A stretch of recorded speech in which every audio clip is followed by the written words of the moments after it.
नमस्कार दोस्तों। कुरुक्षेत्र के महायुद्ध में विजयी होकर पांडव हस्तिनापुर के सिंहासन पर तो बैठे, लेकिन क्या आप जानते हैं कि ये खुशी बहुत ही कम समय के लिए थी। युद्ध के बाद पांडवों ने कितने साल राज किया और क्यों एक दिन उन्होंने सब कुछ त्याग कर सन्यासी का भेष धारण किया और हिमालय की ओर चल दिए। सबसे बड़ा रहस्य ये है कि महावीर अर्जुन, महाशक्तिशाली भीम या रूपवती द्रौपदी कोई भी सशरीर स्वर्ग क्यों नहीं पहुंचा? क्यों रास्ते में ही एक एक करके सबकी मृत्यु हो गई? आज के इस वीडियो में हम महाभारत के महाप्रस्थान पर्व और स्वर्गारोहण पर्व से इन सब सवालों के जवाब जानेंगे। वीडियो को अंत तक जरूर देखें। कुरुक्षेत्र युद्ध के बाद युधिष्ठिर ने 36 सालों तक बहुत ही न्याय के साथ राज किया, लेकिन 3 बड़ी घटनाओं ने उन्हें पृथ्वी त्यागने मजबूर कर दिया। पहला, गांधारी का शाप। गांधारी ने श्री कृष्ण को शाप दिया था कि 36 साल बाद यदुवंश भी आपस में लड़कर खत्म हो जाएंगे। पूर्वास्तित्व में यदुवंशों का नाश हो गया। दूसरा, श्री कृष्ण का देहोत्याग। जब पांडवों को पता चला कि श्री कृष्ण ने एक वैद्य के तीरों से अपना देह त्याग दिया है, तो उन्हें लगा कि अब द्वापर युग खत्म हो चुका है और कलियुग आने वाला है। तीसरा, व्यासदेव की सलाह।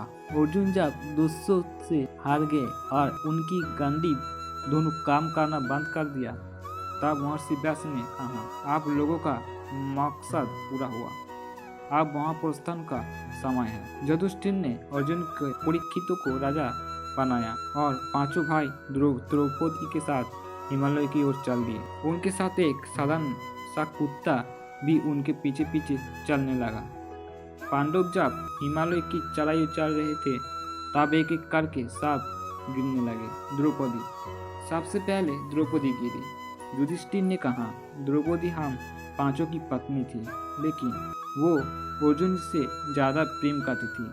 ये पक्षपात ही उनकी मृत्यु का कारण बना। सहदेव को अपनी विद्वता या लर्निंग पर बहुत घमंड था। वो सोचते थे कि उनसे बड़ा ज्ञानी कोई नहीं है। नकुल को अपनी सुंदरता या रूप पर बहुत अभिमान था। अर्जुन को अपने वीरत्व पर दम्भ था। उन्होंने प्रतिज्ञा की थी कि वो एक दिन में सबको मार देंगे, लेकिन वो ऐसा नहीं कर पाया। भीम बहुत खाना खाते थे और उन्हें अपनी ताकत पर बहुत ज्यादा घमंड था। अब सिर्फ युधिष्ठिर और वो कुत्ता बचे थे। देवराज इंद्र रात लेकर आए और कहा, युधिष्ठिर आप स्वर्ग चलिए, लेकिन इस कुत्ते को यहाँ छोड़ना होगा। युधिष्ठिर ने सख्त मना कर दिया। उन्होंने कहा, जो मेरा शरणागत है उसे मैं कभी नहीं छोड़ूंगा। तब वो कुत्ता अपने असल रूप में आया।